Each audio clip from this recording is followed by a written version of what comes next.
welcome to Silver Senders. On this episode I'm going to show you how to upgrade your shock on your bike. So for this one, let's go into tools first.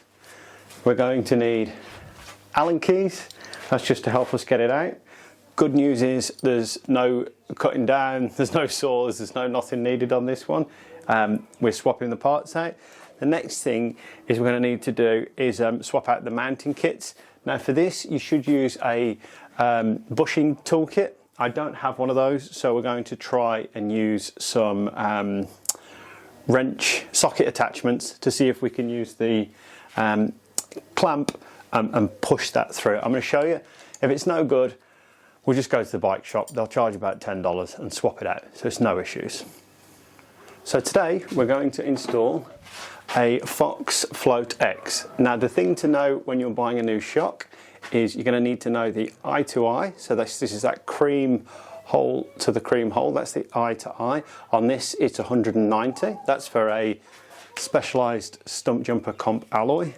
And then the second thing you need to know is the stroke length, which is just this bit here. On this bike it's 45. You can't actually change any of those dynamics, because if you do, there's a very high risk of when you bottom out your suspension, any of that kind of stuff, you're just going to get your wheel slam against your frame, which will be no good for anyone, and it will cause all sorts of chaos. So you've got to buy the right one for your bike. So the first thing we're going to do is take off the existing shock. So I'm just going to move the camera, back with you in a second. So first thing I think, well, what we should do is take this rear wheel off. The reason that we're going to do that is what happens is as soon as you undo this bolt and unattach the suspension, this is going to slam across against your frame. So A, we're going to put something in here to take the impact, and B, we're going to remove some of this weight so that it's not as difficult. So to do that, I just need to lock out the rear mech. So we push that in, that rear mech's locked out. So now I'm just going to unscrew this, take it out, gently take the rear wheel off.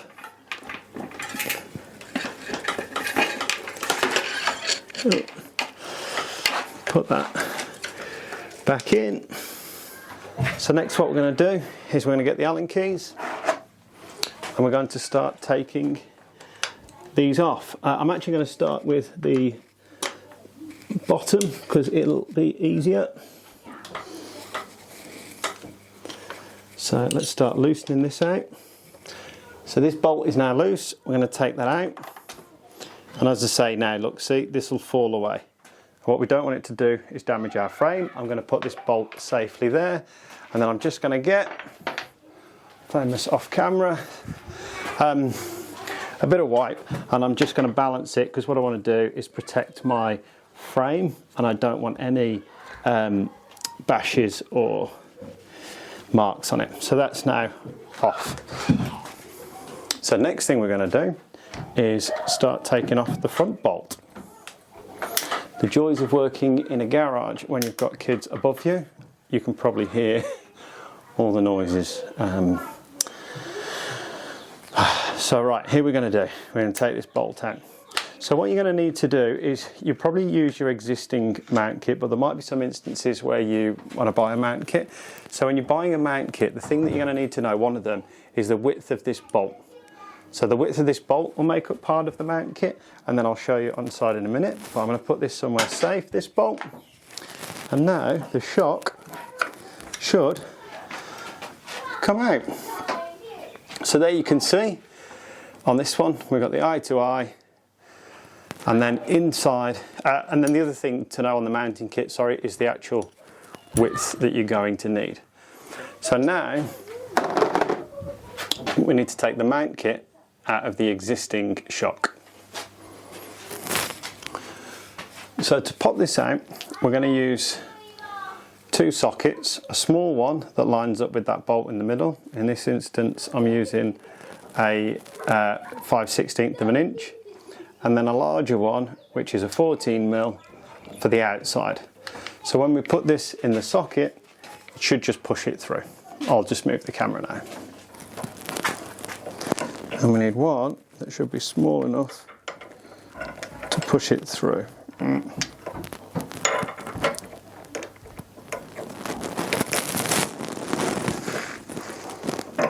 start tightening. Okay, we can now line it up in the clamp. There we go. So in theory, we just gently start pushing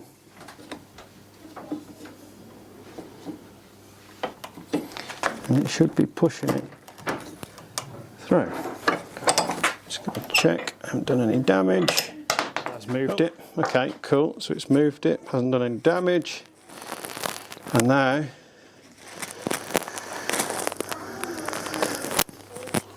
we've got this off.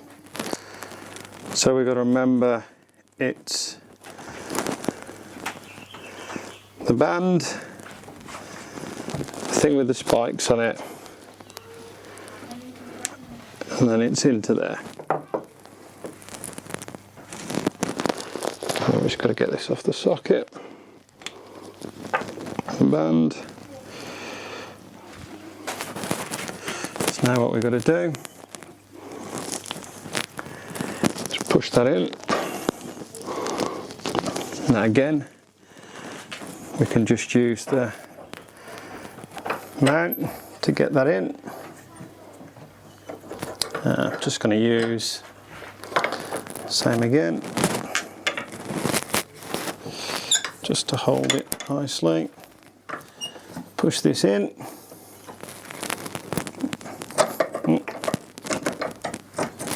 Just going to move it to the edge so we don't damage the fork. That's just pushing it in nice and tight. There we go. And then we'll loosen it up. Oh, still need to be a bit tighter.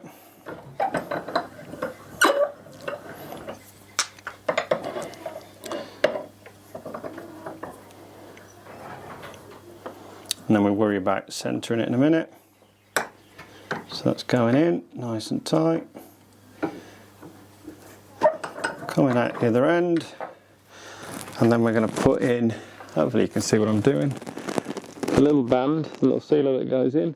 And then we have the knobbly bits sticking out. We'll push that back on. And that is mounted. I'm just going to crush it on just for make it nice and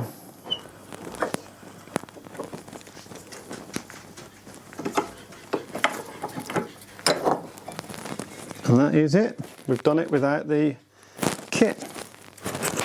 So to remove the rear ones, you can do this just with a screwdriver, not in focus, and a little bit of force. If you can see inside, I'm not sure if you can, there's a little ridge there. So we're just going to push that through. There you go. And that's one out. I'm just going to push the other one. There we go. That's two out. And they're both out. So now we just push these in to our new shock. And we have got the new mounts. We've got the mount at the front, mount at the back. So next thing, let's go and install it. So next thing we need to do on this new shock is just, if you look eye to eye, is at a 90-degree angle from front to back. So I just need to rotate this. You can do it by hand. I just use a bit of an Allen key just to help me turn it ever so slightly. And that's it done. Opposite angles. Okay, so now that we've got our mounting, we're on the final stretch, which is just attaching the rear suspension. So what we're going to do is we're going to put the back, we'll mount the back first. Now I'm just going to put a little bit of grease on the screw. It's always good if you're taking bolts and bits apart, is always just put a bit of grease around them when they're going through moving parts. Hopefully that lines up. And we're just going to tighten this up.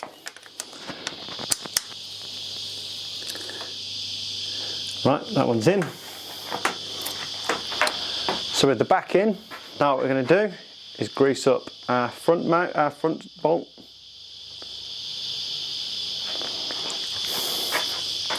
Because we've got the wheel off, it's easier. We're going to lift this up, line it up.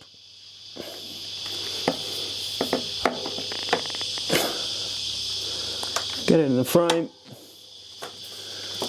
Get it through. Oh. Just use a bit of your weight of your leg just to help manoeuvre it. There we go, we're through. So again, we're now just tightening up the bolt. Get it nice and tight. Remove our cloth. And there we have our new shock mounted. And that is how we upgrade the shock. Thank you for watching this episode. Subscribe, like and comment if there's anything you'd like me to cover, any feedback, and it'd be great to hear from you. Have a good week.